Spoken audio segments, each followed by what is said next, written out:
Malawian Camera. Right, pajama tinzero nkupangwa nzeru timagawana. Ndiye ndifuna ndigawanane nanu nzeru anzathu amene muli mboma paka nali pano. Amene mukulamula dziko la Malawi. Ndifuna ndigawanane nanu nzeru kutengera ndi zimene zikuchitika za kukwera kwa zinthu zimene zikukwera pano pa Malawi. Komanso kusowa kwa ntchito imene ya Malawi ambiri ali nako pano pa Malawi. Tukumbukira tonse Malawians we were promised kunena kuti ino anzathu amene muli mboma pakati pano mupanga create 1 million jobs. And zimezo za Malawi sadaiwale akadazikumbuka abe mpaka pano 1 million jobs. Up to date zimezo sizidachitika, that promise sidachitike. Then mafuna nikogawana nanu motere kunena kuti tonse tikudziwa kunena kuti ikabwera pankhani ya ma income, personal incomes, there are categories of people. Pali the low income earners, then there's the middle, and then there's the upper. And osema grosewa amapereka misonkho kuboma. The upper amapereka misonkho kuboma, the middle the same ndi anthu amene ali pansi, anthu osauka, they still pay my taxes kuboma. Then mafando upatse chitsanzo ichi kunena kuti tingopereka mwachitsanzo munthu amene akulandira 200,000 kwacha pa mwezi. Ndiye munthu uyu amene akulandira 200,000 kwacha pa mwezi, inu ya boma mukumuchotsera msonkho wa 30,000. Kumbukirani ichi ndi chitsanzo chabe. Mukumuchotsera msonkho wa 30,000 kwacha. Ndiye kuti kuthandauza kuti munthu amene ujayo amene amalandira 200,000 akutsala ndi 170,000. 170,000 iyi akuyenera kuti apange spend pa moyo wake kuti afikeso mwezi winawo. Ndiye upezana kuti nthawi zambiri 170,000 yasimfikitsira mwezi wina chifukwa cha zinthu zimene zakwerera pa inflation imene ili pakati panopa. Ndiye mutapanga chonchi bwanji many zinthu zilili pakati panopa. Nkhani ya tax cuts kudulako misonkhoyi. The tax cuts, the benefit of it ndichonena kuti nduzali ini nkhani imene imapwetekani mitu ikangwera nkhani ya tax cuts. Nkhani yoti imapweteka mutu koma ndifuna mumvetsere bwino. Munthu uyu amene mumandula 30,000 mwambwezera 20,000. Chimene chikuthandauza ndi chani? Chikuthandauza chona kuti munthu uja ndoti malo moti apange spend 170,000 ija imene apanga spend before, ndoti munthu uja will be able now to spend 180,000. Ndio peza ti munthu uja kumbukirani ukamba za munthu koma ndi anthu ambiri, millions of Malawians here kuti zachitikira zimenezozo. You'll find una kuti malo ngati kusana kuja ku Shoprite ndi mashopo osiyana-siyana muno Malawi mupeza kuti consumer demand yakwera. Consumer demand yakwera. Ndeno consumer demand ngati yakwera anthu akupita kumaka shopa kwambiri akugulano zinthu. Chikuthandauza chani koma factories amene amapanga zinthu zija. Tingoyerekeza mwachitsanzo ma factories amapanga kani sopo, kani chere, kani sugar. Mupeza kuti factory kuna kulikonse kumakani production line. Okay? Tipekeza ngati mwachitsanzo ku sugar kuchi. A sugar airovacha amadziona kuti amakhala ndi domestic market and they have international market. Ndiyo waja amadziwa kuti pa domestic market Malawi imene akugulira sugar pano ndi imene Malawi consumer demand ilili pano pa Malawi. Akwena kupanga produce sugar, maybe the metric tons, maybe 10,000 or maybe 20,000 metric tons. Iwa jama tingaso consumer demand. Therefore, mwabwezera anthu misonkho yawo, consumer demand yakwera. Ndipo kwezana kuti zipangaso affect positively ku factory yopanga sugar. Ndipo kuti ngati ku factory yopanga sugar kucha production ngati anani ma production line atatu kana timulekeza 10.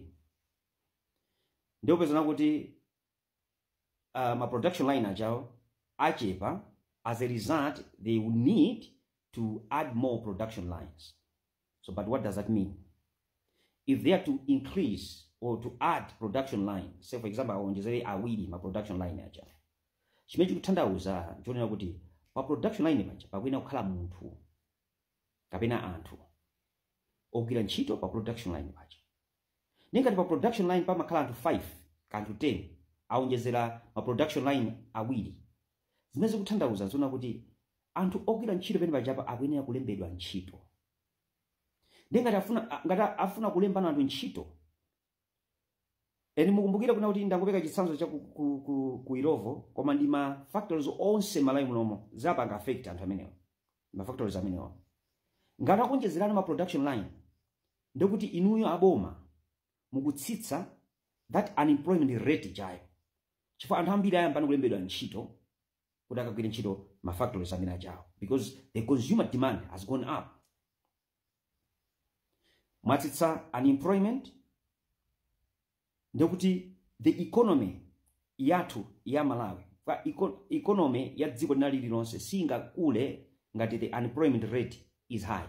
Sizichitika sizidachitikepo. The unemployment if it's high zimapanga affect the economy. Mugayitsitsa unemployment rate, economy is also affected positively. So you boost the economy that way. Nde pamakategori aja ni maachulaja, the low, the middle, and the upper. Ma tax cuts amene kufotokoza papawa sapanga affect the upper class. No.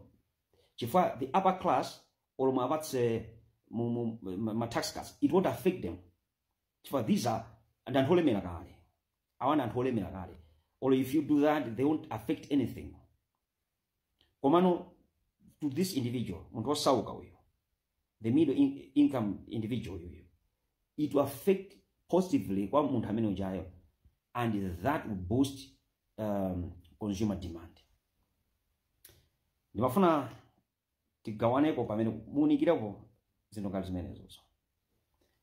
Tax cuts is the only way at the moment imene economy yathu ya Malawi can be boosted. Tax cuts is the only way at the moment imene the unemployment rate yathu pano pa Malawi can be reduced.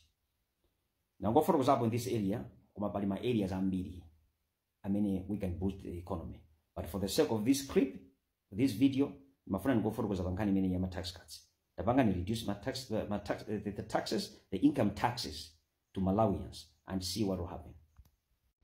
Ndikuona communication hapa yochokera kwa MRA imene ikusonyeza kuti zinthu zingapo zapangidwa banned to be imported into Malawi.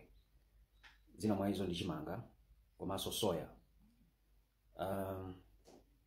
Sindikudziwa kuti ban imeneyi zifukwa zimene apangitsa kuti chimanga chipangidwe banned ndi chani. I know kuna kuti pamakhala zifukwa koma for now ine ndikuona ngati kuti apapa ndi sisidayende yayi. Tikungochoka mpanthawi imene chimanga chinafika 100,000 a bag muno mu Malawi. Eni ngati chimanga china chipa o pakati pa chinamba kuchipa chifukwa kuti chimanga chimachoka ku Tanzania kubwera kuno ku Malawi. Ma companies amene amapanga ngati ma feed, for example CP, tikudziona kuti even ma feed awo za nkhuku zija zidakwera mitengo, china chicho sadakweza mitengo. Ndi chimanga chinamba kubwera kuchoka ku Tanzania, their prices went down chifukwa chimanga chinamba kupezeka muno Malawi.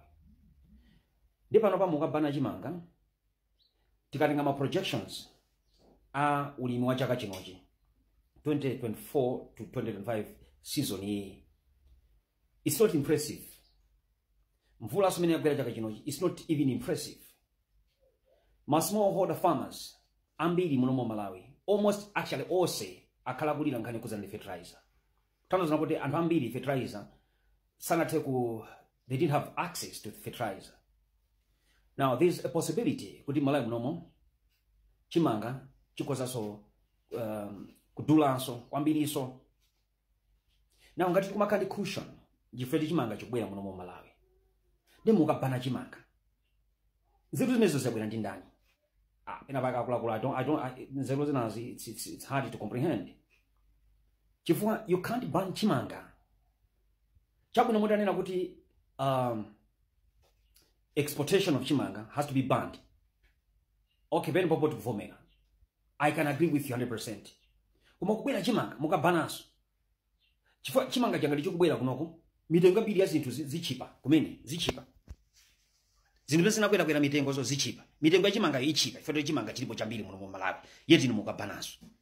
Mukabana soya. Soya makampani zambiri amambanga mafuta amene adula pano pa 5 liters pano pa 40 chakuti 1000. Ndichifuna kuti soya muno mu Malawi mutilibe. Ndi soya kuchoka kunja kwa kubwera kuno ku Malawi mukabana. Ine ndimuona ngati kuti kaya munakhala bwanji imene munakhalako nzeru zimene zachokera ndi nani ni mwananga nzeru zimene zozo sinzeru zimene ndi zabwino apa sende mukapweteka kwambira Malawi. Decision imene iyi ikhalanso ndi huge repercussions to the economy ya kunoko ku Malawi. This decision ikhalanso ndi a lot of adverse effects to the welfare of Malawians. Pana pano Malawi we are not on the position kuti tukozima bana zino ngati zimene zo fertilizer, soya, chimanga. We don't have surplus here in Malawi. We don't. Chimanga, we don't have surplus. That's why chimanga chidadula. Then muka banaso chimanga. Muganizeso bwino. I don't think unala popo muganiza bwino yaye. Muganizeso bwino bwino. Malawi, Camera.